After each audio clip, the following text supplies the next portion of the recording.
Hey y'all, and welcome back to another new video. So this is part 4 of my series on the First Wizarding War, and so if you haven't seen the first 3 parts, make sure you go and catch up on those before watching this one, or it won't make very much sense. And today we are talking about the Dark Rebellion, so that is starting in 1970. So 1970 is the first time that Voldemort reveals himself openly and proclaims himself the Dark Lord and begins to conduct terrorist attacks. And he launched an attack on the Ministry of Magic, and basically the goal was to topple it and start a new world order where, purebloods would be the only real citizens and muggleborns would either be killed in mass or enslaved. And so basically, and then he would be the immortal ruler, so he's just like crazy. And I talked about it a little bit in my last video on this series about how parallel it is to, the story of Hitler and Nazi Germany.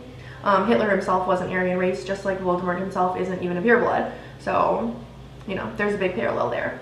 And so, Death Eaters and Giants carried out open attacks on Muggles for fun, but it also created chaos because the Ministry's time became very consumed by cleaning up these attacks, healing survivors, mending memories so they would forget about magic, searching for the perpetrators, and trying to prevent future attacks.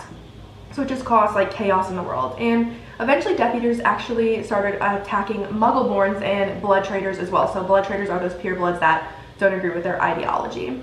And they would torture victims aside from just killing them. So it was very brutal. They wouldn't just Avada Kedavra them. They would torture them first.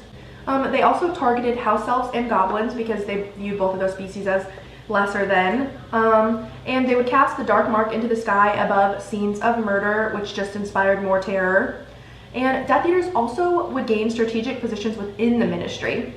And they then used blackmail and the Imperius Curse to influence and destabilize the government from within, which was already just, the Ministry is already just hanging on by a thread.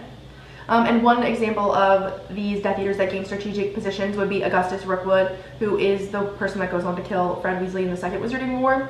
And so he worked as an unspeakable in the Department of Mysteries, and he set up a secret network of espionage where they would tell strategic things they figured out within the Ministry. So Voldemort himself killed hundreds, but he would only fight those that he considered worthy of fighting him.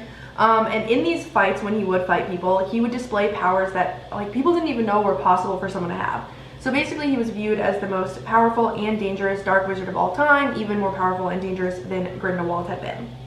Okay, so in 1971, Albus Dumbledore forms the Order of the Phoenix, and the goal was to take the fight directly to the Death Eaters and, fight back. And by the Ministry, it was officially viewed as a renegade operation, which sort of means like a vigilante group, I guess, not an official police force or anything, but several Ministry officials did join. So this includes Elphias Dodge, Declius Diggle, Alistair Moody, Frank and Alice Longbottom, and they would launch secret sudden assaults on the Death Eaters and would communicate via sending messages with their Patronus charms.